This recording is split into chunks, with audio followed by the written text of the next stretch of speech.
নবী মাত্র 20 থেকে 25 মিনিটের একটি ভাষণ দিয়েছিলেন আরাফাতের ময়দানে।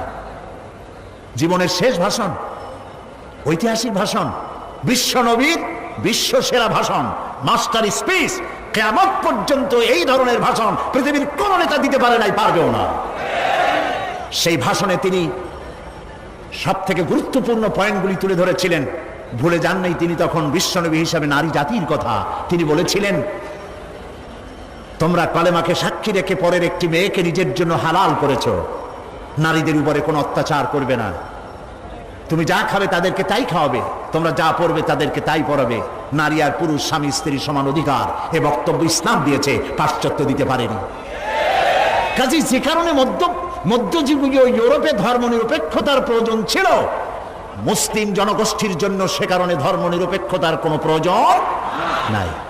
তারা শিক্ষিত ব্যক্তি, বিজ্ঞান মনস্ক ব্যক্তিদের উপর অত্যাচার করেছে। চার্চের পক্ষ থেকে ধর্মের নামের এক শ্রেণীর রাজনীতিবিদরা গ্যালিলিওকে হত্যা করেছে।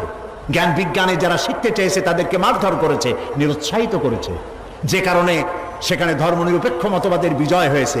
ইসলামে এমন কোনো কারণ ঘটেছে? এই কোরআন